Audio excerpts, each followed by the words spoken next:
अस्सलाम वालेकुम वरहमतुल्लाहि वबरकातुहू। सुबहान अल्लाहि व बिहम्दिही सुबहान अल्लाहिल अज़ीम।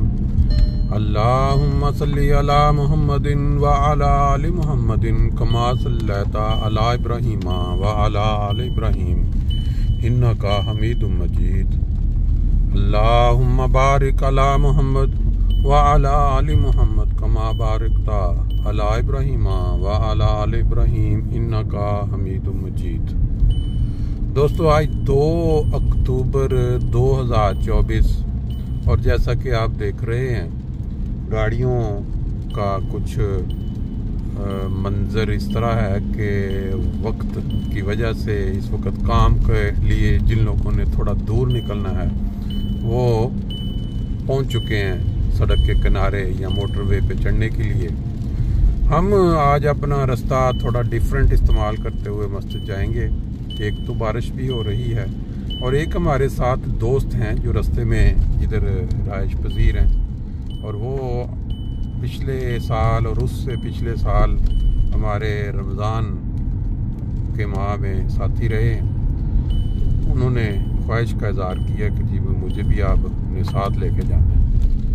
तो मैंने तो निकलना ही था मस्जिद के लिए। मैंने समझा चलें, जब जाना है अपना रास्ता थोड़ा चेंज कर लेते हैं। मोटरवे से 1-2 मिनट पहले पहुंच जाते हैं। इधर ज़रा थोड़ा टाइम अंदर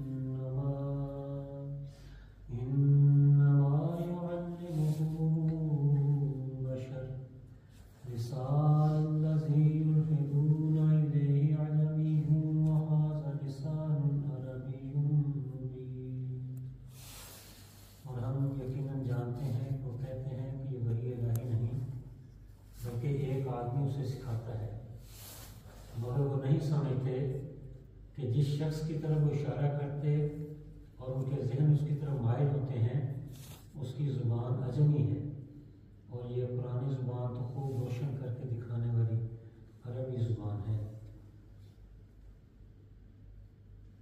सैयदना मुस्लिम मौऊद रज़ी अल्लाह अन्हु फरमाते हैं इस आयत की तफसीर करते हुए, फरमाया मक्का के काफिर तो वक्ती जोश से अंधे हो रहे थे कि आजकल की सारी दुनिया में भी कोई देखने वाली आंख नहीं, कोई बोलने वाली जुबान नहीं, जो इस बार बार दोहराए जाने वाले जालिमाना और झूठे एतराज़ के खिलाफ आवाज़ उठाए। एतराज़ का दूसरा पहलू ये है कि क्या वो कलाम इन गुलामों का सिखाया हुआ हो सकता है। इसका जवाब ये दिया कि जिन्हें तुम किस्से कहते हो किस्से हैं ही नहीं बल्कि पेशगोइयाँ हैं। उनका उतारने वाला तो आसमानों और ज़मीन के गैबों का जानने वाला खुदा है। यानी उनमें आइंदा के हालात बयान किए गए हैं, ना कि पुराने वाक़यात। और इंसान आइंदा के हालात नहीं जान सकता और ना बता सकता है। अब देखो तो ये जवाब कैसा वाज़ेह और सही है। अगर सूरह नहल में ये एतराज़ नहीं कि दूसरा कोई शख्स उसे मज़मून सिखाता है, वह एतराज़ फुरकान में बयान हुआ है और उसका ऐसा दंदान शिकन जवाब दिया गया है कि शरीफ आदमी उसे सुनकर अपने एतराज़ को नहीं दोहरा सकता।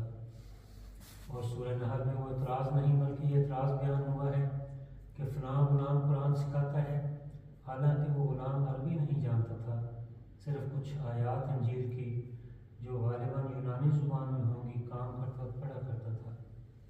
मोहम्मद रसूलुल्लाह सल्लल्लाहु अलैहि वसल्लम उसके जोश को देखकर उसके पास तबलीग के लिए ठहर जाते थे और कोई बात उसके कान में पड़ जाए तो शायद किसी वक्त हिदायत का मूजिब बने। तभी उसने खुद इकरार किया है कि ये मुझे सिखाते हैं। अल्लाह ताला जवाब में फरमाता है उसे तो अरबी बोलनी इस कदर नहीं आती कि कोई इल्मी मज़मून बयान कर सके। ये इतनी ही मदद कर सकता है कि अंजील की बातें इब्रानी या यूनानी ज़ुबानों में आपको याद करा दें। लेकिन अगर ऐसा होता तो कुरान का एक हिस्सा इब्रानी या यूनानी होता, मगर कुरान तो सारा अरबी में है। फिर जबकि तर्जुमानी वो गुलाम नहीं कर सकता और इब्रानी यूनानी की बातें कुरान में मौजूद नहीं, तो सिखाया اس سے زبردست جواب اور کیا ہو سکتا ہے؟ اور اس سے بودا کہنے والے کو سوائے متعصب یا موٹی عقل کے اور کیا کہہ سکتے ہیں؟ یہ بھی یاد رہے کہ روایت میں 2 غلاموں کا ذکر آتا ہے، لیکن میں نے ایک غلام کا ذکر کیا ہے۔ اس کی 2 وجہ ہیں۔ ایک یہ کہ قرآن کریم کی آیت سے ظاہر ہوتا ہے کہ وہ ایک غلام کے متعلق اعتراض کیا کرتے تھے۔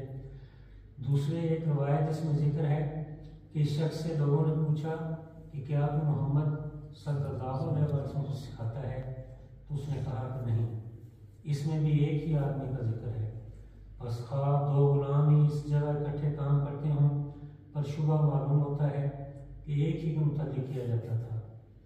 اس جگہ ایک اور سوال بھی غور طلب ہے جو اس اعتراض کے متعلق ہماری صحیح رہنمائی کر سکتا ہے، اور وہ یہ ہے کہ کیا اس وقت تورات اور انجیل کے عربی تراجم ہو چکے تھے اور وہ اس قدر رائج تھے کہ غلام بھی اس کو کام کے وقت پڑھا کرتے تھے؟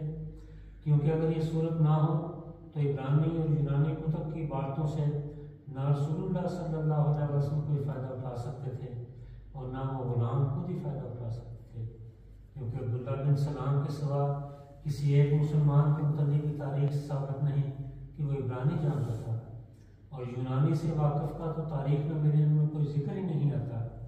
جہاں تک میری تحقیق ہے اس وقت تک عربی زبان میں تورات اور انجیل کے تراجم نہیں ہوئے تھے، اور جب ان کتب کے تراجم نہیں ہوئے تو تالمود وغیرہ جو یہود کی روایتوں کی کتب ہیں ان کے تراجم کس نے کرے تھے؟ میرے اس خیال کی تائید مندرجہ ذیل دلائل سے ہوتی ہے جو انشاءاللہ آئندہ پیش کی جائیں گے۔